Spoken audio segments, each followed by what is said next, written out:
வெளிநாடு செல்பவர்கள் மஞ்சள் காய்ச்சல் தடுப்பூசி செலுத்திக் கொள்ள வேண்டும் என அறிவுறுத்தப்பட்டுள்ள நிலையில் மஞ்சள் காய்ச்சல் என்றால் என்ன, எவ்வாறு தடுப்பது என்பதை விவரிக்கிறது இந்த செய்தி தொகுப்பு.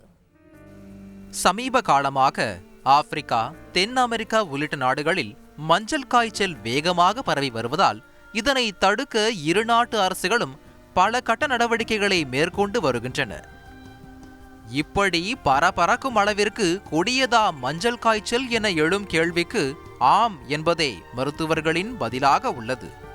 மஞ்சள் காய்ச்சல் நோய் என்பது ஒரு வகை வைரஸால் ஏற்படும் காய்ச்சல். டெங்கு, ஜிகா வைரஸ் போன்ற காய்ச்சல்களை விட ஆபத்தானது என்பதும் மருத்துவர்களின் கருத்தாக உள்ளது.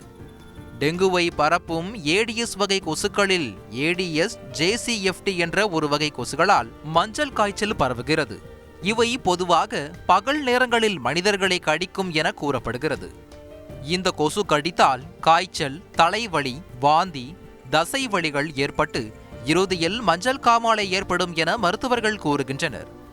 கொசு கடிச்சு ஒரு 3 நாள்ல இருந்து 6 நாள் வரை சில பேருக்கு ஜுரம், உடம்பு வலி, தலைவலி அதெல்லாம் ஆரம்பிக்கும்.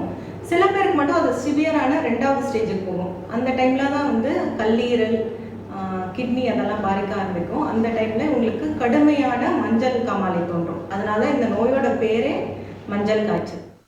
இவ்வகையான அறிகுறிகளால் காய்ச்சல் தொற்று குறித்து அறிவதில் சிரமம் இருப்பதாக கூறும் ஆராய்ச்சியாளர்கள் சில நேரங்களில் மலேரியா, டெங்கு போன்ற காய்ச்சலாக இருக்கும் என எண்ணி அதற்கான சிகிச்சை அளிக்கும் நிலை ஏற்பட்டு இருந்ததாக கூறுகின்றனர்.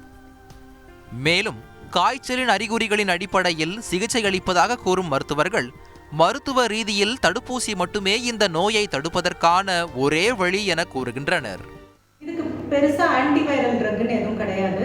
நோயோட தன்மைக்கு ஏற்ற மாதிரி ட்ரீட்மெண்ட் பண்ணுவோம். அதாவது ஜுரம் அடிச்சா ஜுரம் மருந்து கொடுப்போம், உடம்புல நீர்த்தன்மை குறைஞ்சிருந்தா சலைன் ஏற்றுவோம், இந்த மாதிரி தான் நம்ம பண்ணுவோம். இதுக்கு மெயினாக தடுக்கக்கூடிய விஷயம் என்னன்னா தடுப்பூசி இருக்கு. இதுதான் 17D வேக்சின்னு ஒரு தடுப்பூசி இருக்கு. இந்த வேக்சின் போட்டால் கிட்டத்தட்ட 35 வருஷம் நம்மளுக்கு நோய் வராமல் தடுத்துக்கலாம்.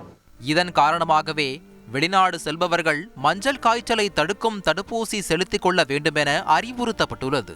அத்துடன் கொசு உற்பத்தியை தடுக்கும் வகையில் தண்ணீர் தொட்டிகளை மூடி வைப்பது, கொசு மருந்து தெளிப்பது போன்ற நடவடிக்கைகளின் மூலம் காய்ச்சலை தடுக்கலாம் என்றும் கூறப்படுகிறது. முன்னெச்சரிக்கை நடவடிக்கைகளால் மஞ்சள் காய்ச்சலை தடுக்க முடியும் என்பதால் மக்கள் பீதியடைய வேண்டாம் என்றும் அறிவுறுத்தப்பட்டுள்ளது.